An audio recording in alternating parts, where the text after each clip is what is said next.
Once you learn to recognize communication debt, there's an easy mistake to make. You start seeing it everywhere. A missed message, communication debt. An unclear handoff, communication debt. A disagreement that creates confusion, communication debt.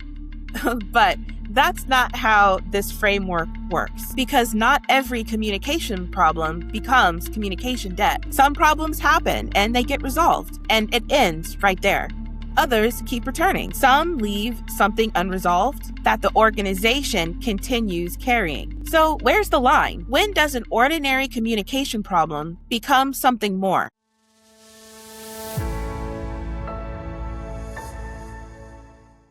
Welcome to Invisible Until It's Expensive, where we examine the communication problem healthcare organizations often don't see until they become operational problems. I'm Devon Bruce, founder and CEO of the ECA Institute, and I'm going to share my screen.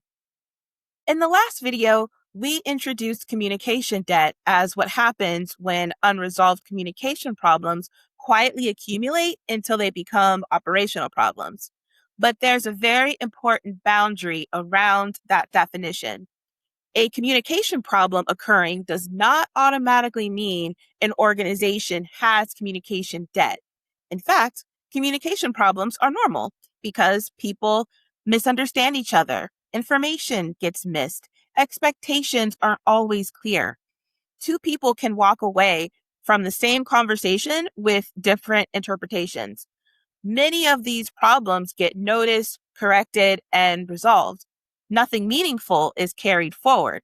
And that's exactly why we need to distinguish between a communication problem happening and a communication problem becoming something the organization continues to carry.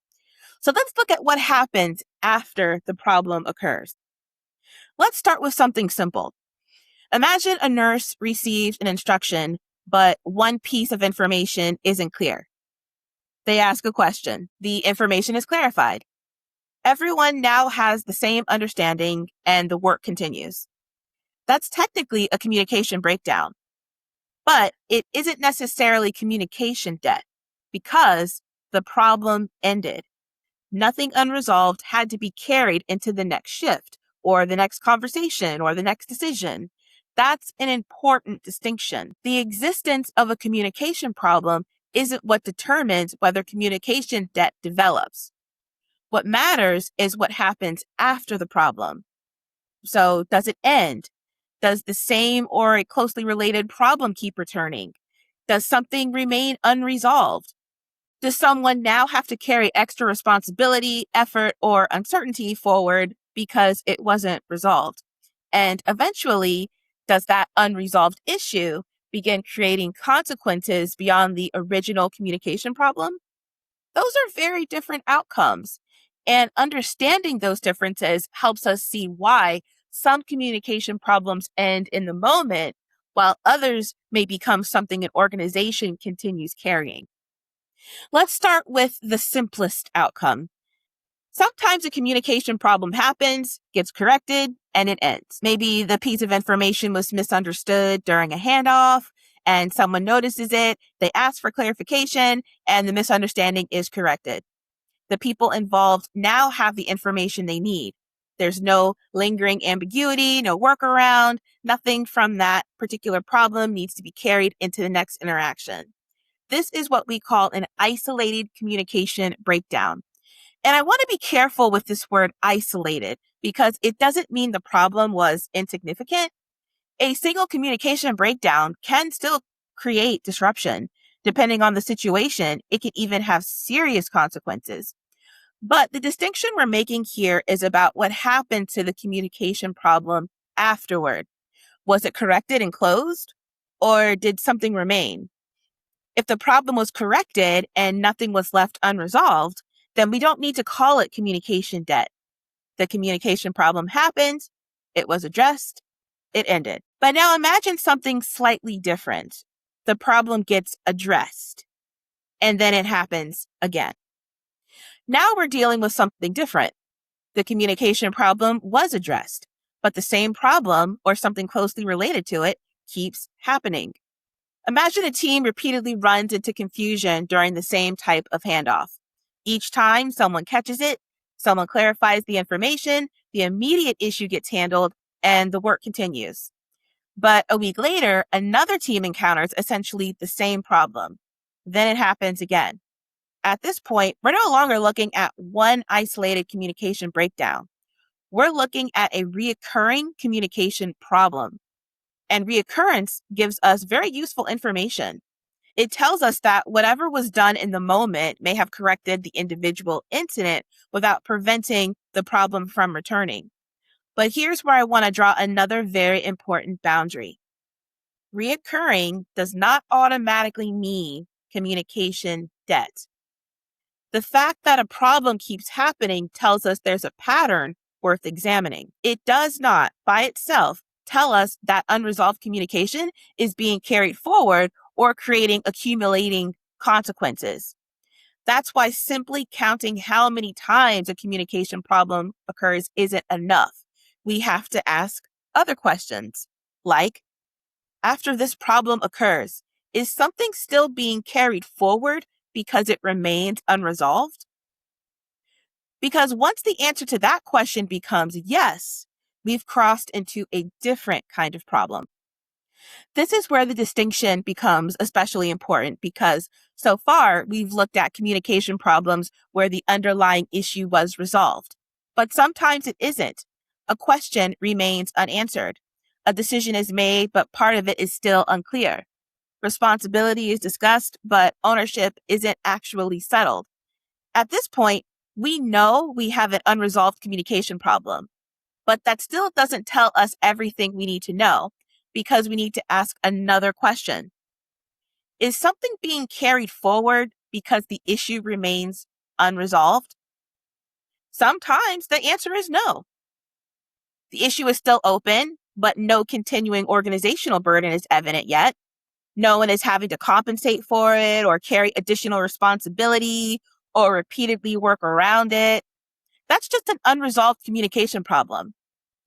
But sometimes the answer is yes. Maybe an employee has to remember to follow up later, or maybe the next shift has to clarify information that should have already been settled, or maybe that manager keeps stepping in because ownership remains ambiguous, or maybe the team creates a workaround so the unresolved issue doesn't stop the work. Now, something from that original communication problem is being carried forward because it remains unresolved.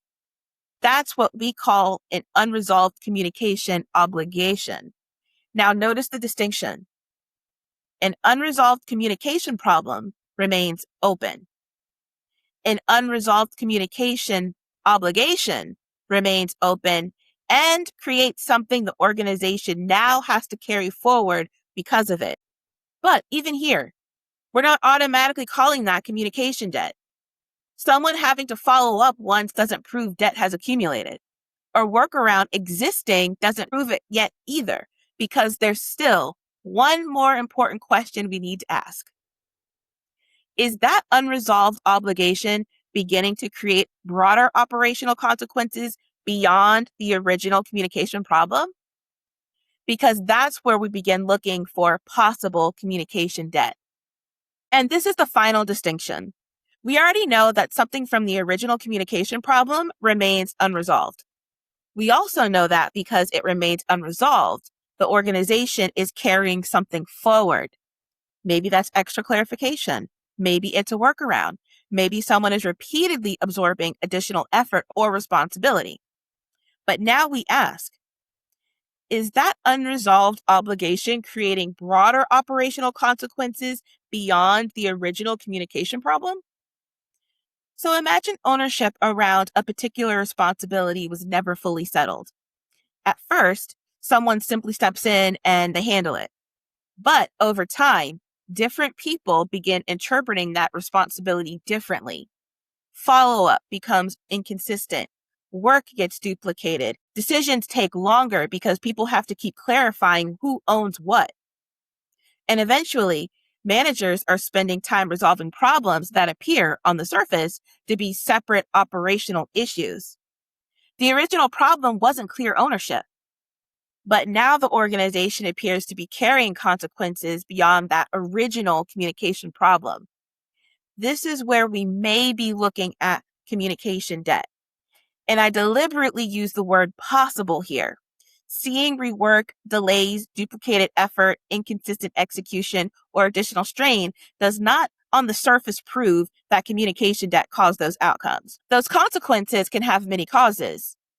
What the pattern gives us, though, is a reason to investigate whether an unresolved communication obligation may be contributing to what we're seeing. That's why the framework doesn't jump from communication problem directly to communication debt. We follow the history of the problem. Was the underlying issue resolved? If not, is something being carried forward because of it? And if something is being carried forward, are broader operational consequences beginning to accumulate? That's the point where communication debt becomes a possibility worth examining. And when we put all of those distinctions together, we can see why communication problems that look similar in the moment can lead to very different outcomes. So now let's take a step back and look at the whole picture. A communication problem occurs, but that problem itself doesn't tell us what we're looking at. What happens next does. If the underlying communication issue is resolved and doesn't continue to return, we're just looking at an isolated communication breakdown. If it's resolved, but the same or a closely related problem keeps returning, now we're looking at a reoccurring communication problem. Reoccurrence is worth examining, but reoccurrence alone does not establish communication debt. If the underlying issue isn't resolved, we ask whether anything is being carried forward because of it. If nothing is being carried forward yet, we have an unresolved communication problem. If the organization now has to carry additional follow-up, clarification, uncertainty, effort, or responsibility because the issue remains unresolved, we have an unresolved communication obligation. And even then, we don't automatically call it communication debt. We ask whether that obligation appears to be accumulating broader operational consequences beyond the original communication problem. If it is, that's when we may be looking at possible communication debt. So the distinction isn't based on how frustrating the communication problem was. It isn't simply based on how often something went wrong. It's based on what happened to the problem afterward. Was it resolved? Did it return? Was something carried forward? And did broader operational consequences begin to appear? You don't need to memorize every category to start using this way of thinking. However, you can begin with one question. What happened after the communication problem? So here's where I want you to begin using this. Don't try to diagnose your entire organization, but think about one communication problem you've encountered recently. Maybe it was an unclear handoff or a responsibility that wasn't fully understood. Maybe it was a decision that required more clarification than it should have, or a problem your team seems to have addressed before. Now, instead of only thinking about what happened in that moment, follow the problem forward. Was the underlying issue actually resolved? If it was, did the same or a closely related problem eventually return? And if it wasn't resolved, did someone have to carry something forward because of it? Like extra follow-up, another clarification, a workaround, additional effort or responsibility? And if something was carried forward, ask what happened next. Did it stay contained? Or did broader operational consequences begin to appear somewhere else, like rework, delay, a duplicated effort, inconsistent execution? You may not know the answer immediately, and that's okay, because the purpose isn't to force the problem into a category. The purpose is to become more curious about its history, because once you stop only looking at the communication event and start looking at what the organization continued carrying forward, recurring operational problems can begin to look very different. And that's really the boundary I want to leave you with today. Not every communication problem becomes communication debt. But when something remains unresolved, gets carried forward, and appears to be accumulating broader operational consequences, communication debt becomes a possibility worth examining. And learning to recognize that difference is where this work begins. If there's one idea I want you to leave from this conversation, it's this. Communication problems are not all the same. Understanding those differences matters because if we call every communication problem communication debt, then the term, it just stops becoming useful. So the goal here isn't to find communication debt everywhere. The goal is to recognize where the evidence gives us a reason to look more closely. So the next time a communication problem happens in your organization, don't only ask what went wrong, ask what happened afterward. That's often where the more important story begins. So if you'd like to continue exploring the communication debt framework, you'll find the ECA Institute's latest research, publications, and resources linked below. And if these are kinds of operational questions you're responsible for thinking about, subscribe to Invisible until it's expensive. We'll continuing examining the communication problems healthcare organizations often don't see until they become operational problems.